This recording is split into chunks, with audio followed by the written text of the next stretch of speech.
God, we know your Spirit is here.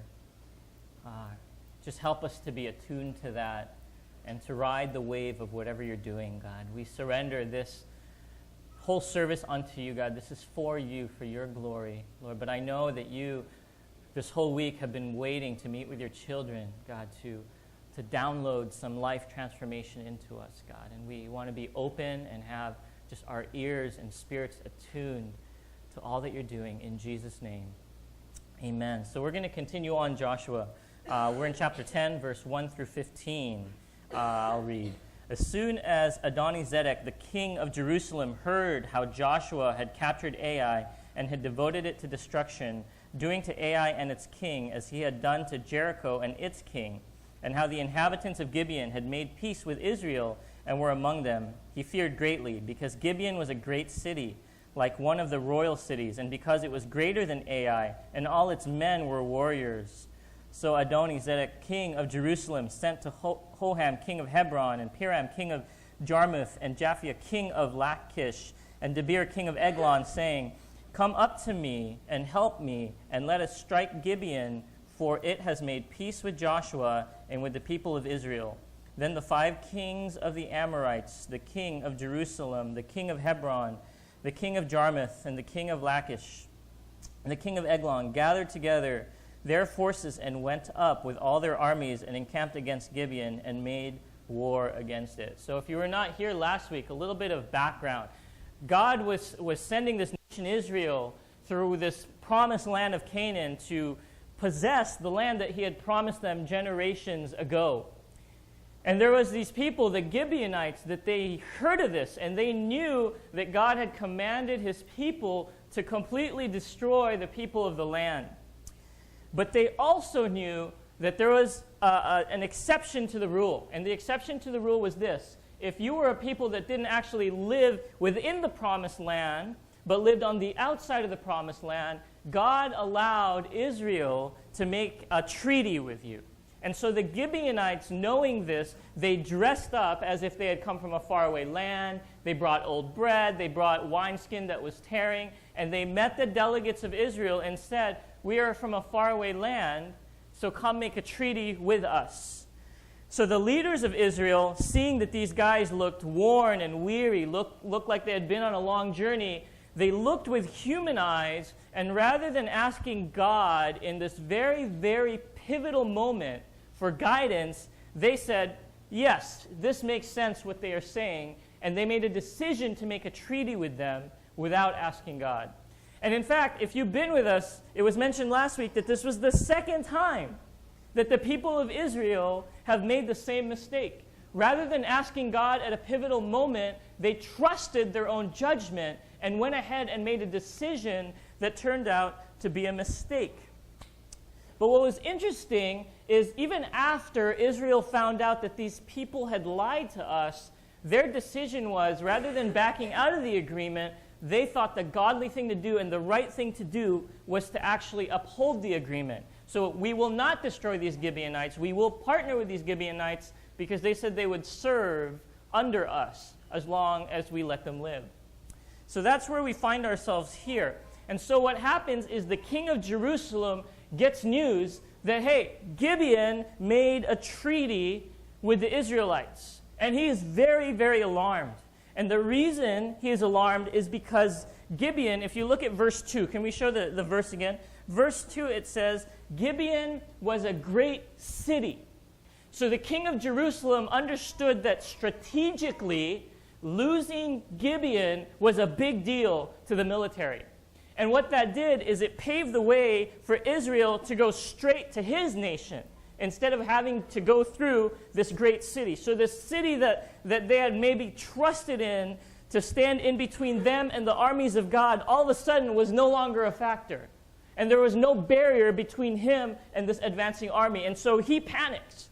And he gets 4 other kings to agree to not attack Gibeon, because the way they would attack cities at the time is they would just lay siege and just camp out outside of the city. Basically weaken the people before the final attack. Okay, so that's where we are. And here's what happens in verse 6. So Gibeon is surrounded, and in verse 6 it says this, the men of Gibeon sent to Joshua at the camp in Gilgal, saying, do not relax your hand from your servants. Come up to us quickly and save us and help us. For all the kings of the Amorites who dwell in the hill country are gathered against us. So they're saying, please, please, please uphold your agreement and your treaty. We are now allies, and we are under attack, so please help us out. Verse 7, so Joshua went up from Gilgal, he and all the people of war with him, and all the mighty men of valor. And the Lord said to Joshua, do not fear them, for I have given them into your hands. Not a man of them shall stand before you. So Joshua came upon them suddenly, having marched up all night from Gilgal. Okay? So they're saying, please, help us out. We have this treaty. We are allies. And what Joshua does militarily is very strategic. Because what the other kings would have expected is he would have expected that Joshua would come and attack during the day, or that Joshua would actually come a few days later, because there was a little bit of a distance between where the camp of Israel was and where Jerusalem was. But in order to surprise the kings that were surrounding Gibeon, Joshua actually had his army march all night. And a lot of scholars, looking at the geography, say it was an uphill march. So imagine if you're this soldier carrying your equipment, and you're just marching all night uphill towards this enemy that has just been camping out and resting and doing nothing pretty much, but sitting there. By the time you get to the field of battle, you are a very, very, very tired soldier. So strategically, it almost seems like a bad idea. There is the element of surprise, but now all of a sudden, once you get there, your soldiers are tired. But in the midst of that, God helps them out. Here's what it says in verse 10. And the Lord threw them into a panic before Israel, who struck them with a great blow at Gibeon and chased them by the way of the ascent of Beth Horon and struck them as far as Azekah and Makkedah. And as they fled before Israel while they were going down to the ascent of Beth Horon, the Lord threw down large stones from heaven on them as far as Azekah, and they died. There were more who died because of the hailstones than the sons of Israel killed with the sword. So this army has marched all night, and they get to the field of the battle. They surprise the enemy, but in the end, it wasn't their might that actually defeated the enemy. It was God that actually helped them defeat the enemy. Last week, we talked about this idea of repeating mistakes. Right? This idea of Israel, when they were attacking the town of Ai, did not ask God, and so they lost.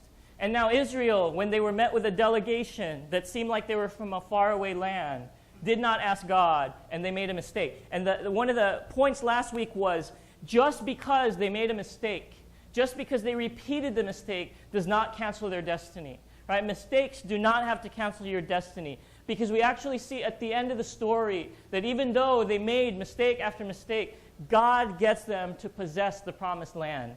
So the idea last week was that your failure is never final. I heard it said this, I was listening to a message, and someone said it way better than I could. He said this: we as a people need to stop letting our history prevent us from living our destiny. Ooh. When I heard that, I was like, I'm going to preach that. And I just did, right? We as a people need to not let our history, whether that's mistakes or victories, but our history cannot prevent us from living out our destiny, right? And so that was the thrust of last week. Mistakes don't have to cancel your destiny.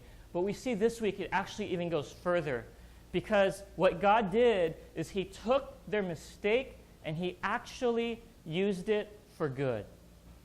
If I just stood up here and I said, your mistakes don't have to cancel your destiny, you know what? That's just a great idea for positive thinking. That's just a great message in overcoming obstacles and things like that. But what makes this different is not only do they still succeed, but God takes their mistake and he turns it for something good. What do I mean?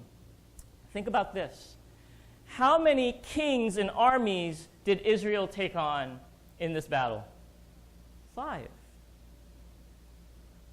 If these events had not happened, how many different battles would Israel have to have fought? 5.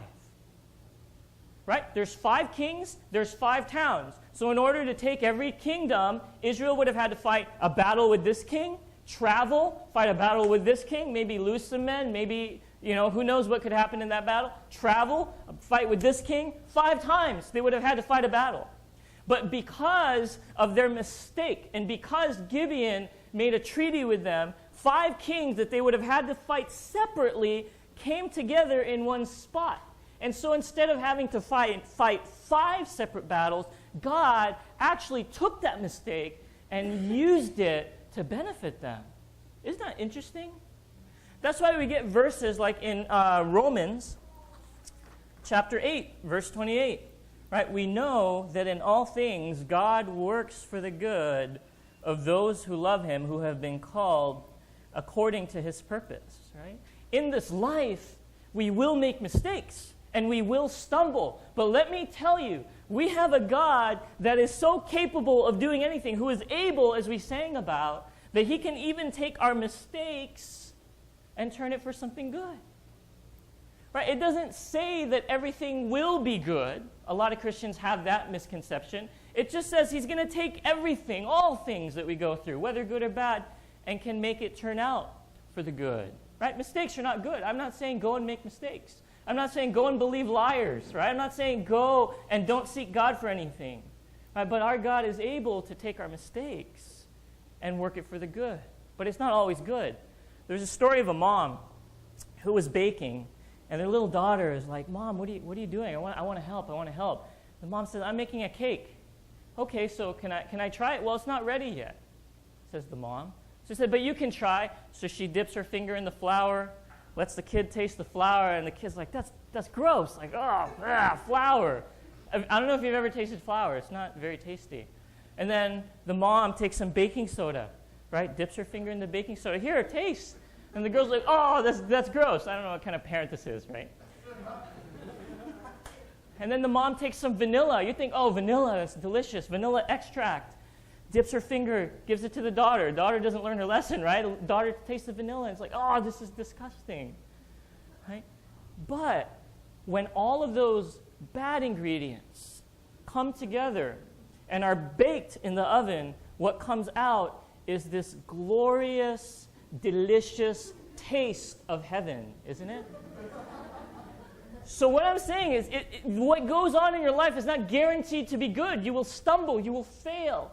But our God is able to take the things that don't taste good, the things that don't feel good, the things that don't encourage us at the moment, and somehow weave it for our good. My wife, I usually try not to share stories about my family, but every time it seems like it comes up, right? It's such great sermon illustration. Anyway, so my wife one time was driving down the freeway late at night, and she rear-ended this car that had stalled because it had rear-ended a previous car. Okay, the guy, he couldn't move, and she was going too fast to avoid it, so she plowed into this guy in the car. Her car was totaled. Was that good? No. Right? Was that a mistake? Yes. Typically, I don't know about you, I try to avoid cars that are stalled, but she couldn't really do anything. Right? Well, it turns out that how God used that is the insurance. Get this. She actually had no idea how she was going to pay for her first semester of college. And she was actually stressing out about being able to pay for that car. And she was stressing out about being able to pay for the insurance because she was kind of looking for a job at the time. So there was all these financial burdens.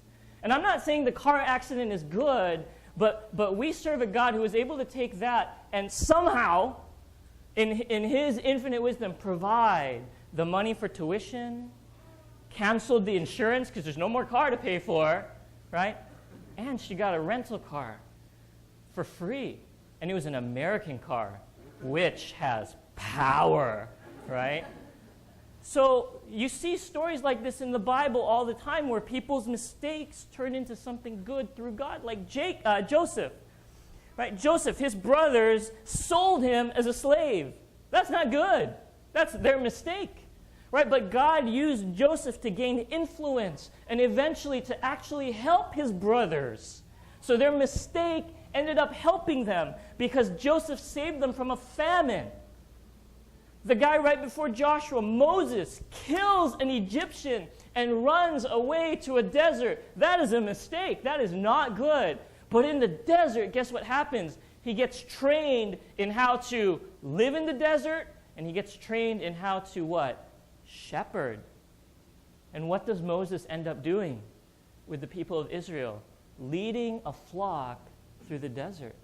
Big mistake, right? To kill somebody and run away. But our God is able to take our mistakes and turn it for the good. But there's another part, okay? Again, I'm not saying we ought to make mistakes. Can we put the verse again?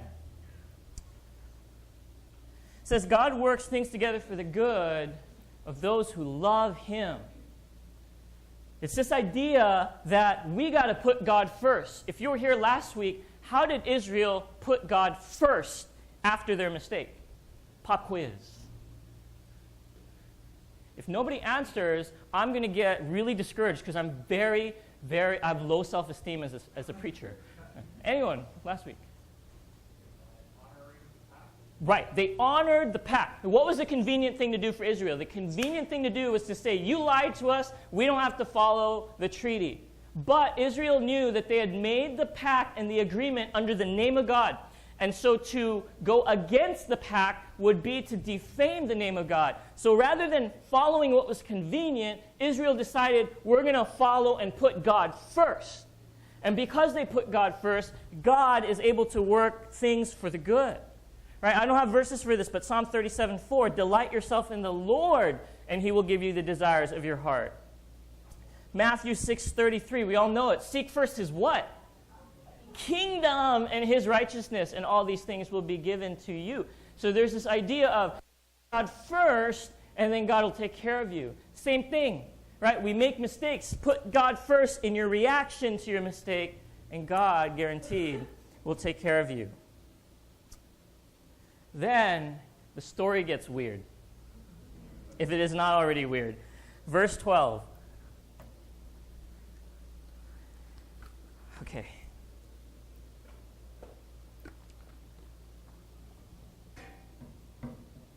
At that time, Joshua spoke to the Lord in the day the Lord gave the Amorites over to the sons of Israel. And he said in the sight of Israel, Sun, stand still at Gibeon, and moon in the valley of Ajalon. And the sun stood still, and the moon stopped, until the nation took vengeance on their enemies. Is it not written in the book of Jashar, the sun stopped in the midst of heaven, and did not hurry to set about for a whole day? There has been no day like it before or since, when the Lord heeded the voice of man, for the Lord fought Israel. So Joshua returned, and all Israel with him, to the camp at Gilgal. Oh boy. Joshua, so what was happening is the battle was going so well, but they knew that if the sun had set, there wouldn't be enough light to keep the battle going. So they needed the daylight to keep the battle going. So Joshua says, sun, stop, moon, stop, and then it's stopped.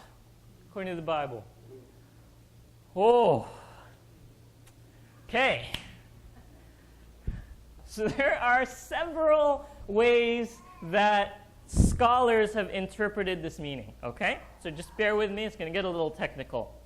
There's one group that believes that it's not literal, okay? They would say actually that it just appeared like the sun had stopped. And in fact, they would say the word, the sun did not hurry, just means that, or the sun, did not hurry, just means that it slowed down. Okay, so there's one group that says it doesn't literally mean the sun slowed down, it just means that the day seemed longer from Israel's point of view. Okay, and they would argue, isn't it true that some days are just more daylight than others? Because depending on the season or depending on where you are on the earth, some days seem longer. So when the writer of Joshua says the sun stopped, he just means it just went longer than usual, so they were able to finish the battle. So that's one group. Okay. There's another group that would actually argue that this passage is more like Greek mythology. Okay, so it doesn't describe literally what Israel did. It's just kind of a tale to explain in a mythological way how the battle went down. And in fact, there's a lot of evidence for that because the way that this verse is worded is very poetic. And when we interpret poems, we often don't interpret poems literally. Okay? And so there's these different groups that try to explain it this way. Then there's another group that says this event was a miracle. Are you with me? So I struggled. Because if you know anything about me, I have an engineering background. I'm very into physics. So when I read this, my logical mind starts wondering, what about gravity? What about this, right? There's so many physical and astronomical things that are wrong with the sun standing still. But then you know what I remembered? I remembered this very simple fact, is that our God can do whatever he wants. Amen? Our God is able, as we sang. Our God does not have to fit into our box. Why is it that we feel like God has to be explained, or God's actions have to fit whatever worldview or whatever academic view that we have, that God has to be able to fit into these laws that he himself created? So after struggling, guess what? I'm with the miracle group. I read this quote, and it says this: why try to explain away a miracle? What do we prove? Certainly not that we are smarter than God. Either we believe in a God who can do anything, or we must accept a Christian faith that's non-miraculous, and that does away with the inspiration of the Bible, the virgin birth, the bodily resurrection of Jesus Christ. Certainly there's room for honest questions about the nature of the miraculous, but for the humble Christian believer, there's never room for questioning the reality of the miraculous. C.S. Lewis wrote, "The mind which asks for a non-miraculous Christianity is a mind in process of relapsing from Christianity into mere religion." It was a miracle. God stopped the sun. And the question that I want us to just reflect on briefly is your God able to stop the sun? Do you believe that your God that you worship and you believe in is able to stop the sun? Because if he can, then he can solve any problem that may come his way. Then he can heal any sickness. He can deal with any issues you may have. He can hear and handle any prayer request that you lift his way. But if your God cannot, then what kind of God do we serve? So how big is your God? My God is able to do anything. He does things that you cannot explain. You know what's crazier than the sun standing still? Look at verse 11. As they fled before Israel while they were going down to the ascent, okay, it says, the Lord threw down large stones from heaven, and they died. My God is able to make it rain stones in heaven, get this, so that it only hits the enemy. Think about how crazy this is. As they're running away, it just so happens that stones start falling. Some people think it's hailstones. So let's go with that explanation. As the enemy is running away, at that moment, hailstones big enough to kill a man start falling. And those hailstones miss everyone in Israel, but only hit the enemy. That's crazy, right? But yet our God is able to do that. Our God is able to cause a mighty nation like Gibeon, who had nothing to fear of man. He is able to cause a mighty nation to surrender without a fight and say, we are going to be your servants. Our God is able to part a sea and part a river so his people could cross. Our God is able to calm the storm with a word of his mouth. That is how big our God is. Our God is able to take your mistakes, no matter how bad, and work it for the good. Our God is able to help you conquer a land and possess everything that he wants to give you, even when you really stand no chance of victory. Israel as a nation had no business winning. They're just a bunch of wanderers. No military training, slaves in Egypt for many generations, but our God is big enough to be able to do that. My God can do anything. And it doesn't depend on our ability to explain how he does it. I've met perfectly rational people whose lives are completely changed with just an encounter with God. I had lunch last year with a student of mine from Los Angeles, and he was here for an entire year doing mission work at Shinju.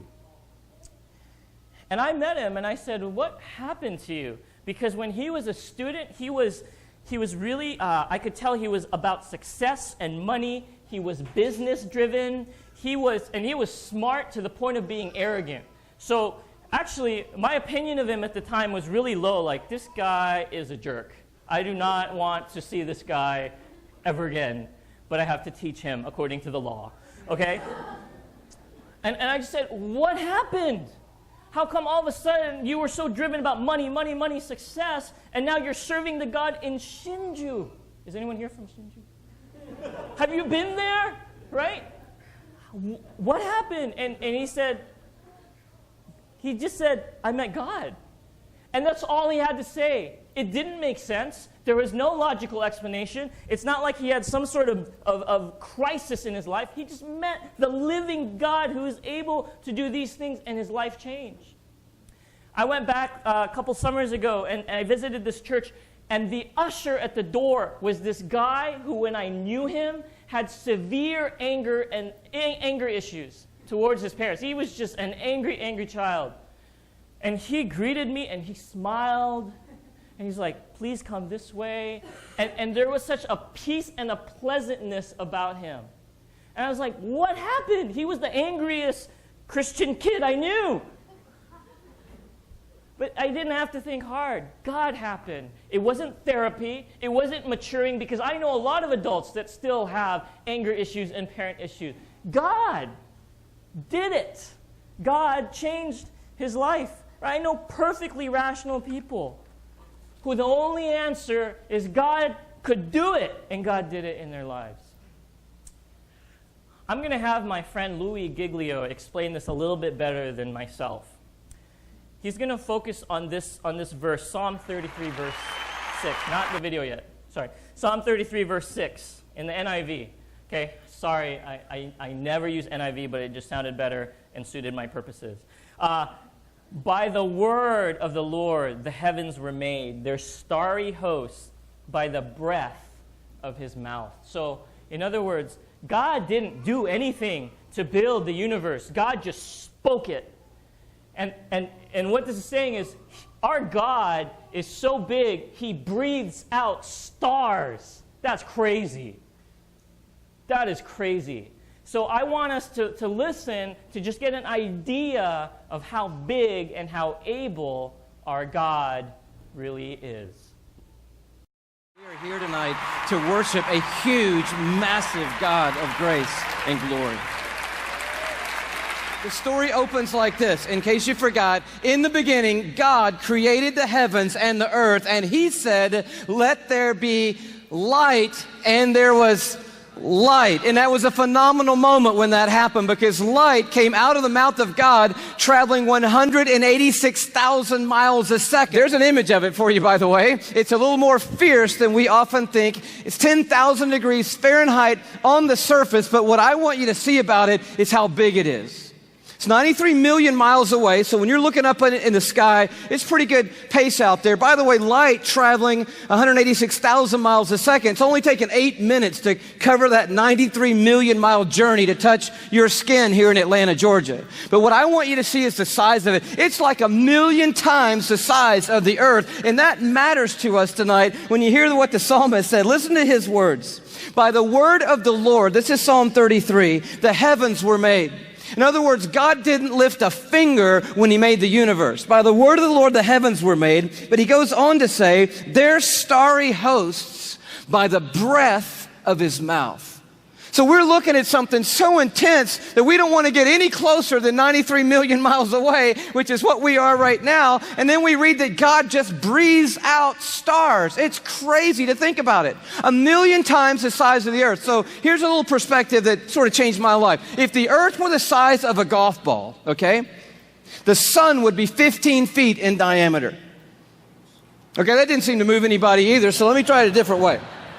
Let me just try it just a different way. I thought I might need this, so I brought a golf ball, okay? So all through the evening, this is going to represent Earth, all right? So this is where we are.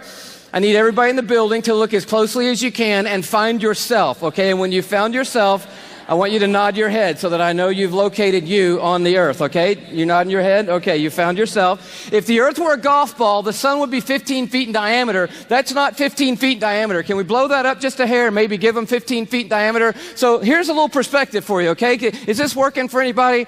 Here we are on the earth, and that's the sun. It's so big, you could put 960,000 Earths inside the sun. So if the earth were a golf ball and the sun were 15 feet in diameter, you could put 960,000 golf balls inside that 15-foot diameter sun. That's enough golf balls, by the way, because I know that seems like a big number, to fill a school bus with golf balls could fit inside the 15-foot in diameter sun. It's a massive star, and it's one of hundreds of billions of stars in the Milky Way galaxy, our cul-de-sac in the neighborhood called the cosmos that God has made. I love science, and science has just brought us the largest star they found. It's called, are you ready for this? Canis Majoris. Now, I'm no linguist, but that's a cool name for the biggest star we've found so far. I think that means the big dog star, and that's exactly what it is. I bring it to you as a little bitty purple, glow just to the right of center there. But Canis Majoris, oh wow. If the earth were a golf ball, Canis Majoris would be the height of Mount Everest.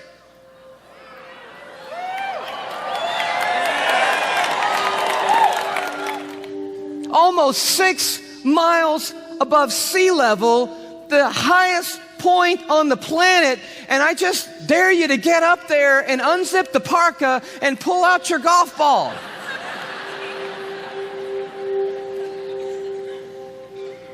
You could fit 7 quadrillion Earths inside Canis Majoris.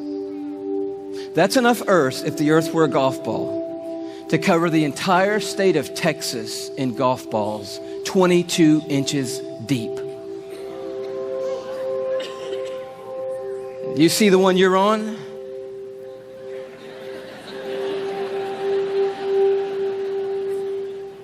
Maybe this will help a little bit more. This absolutely blew my mind.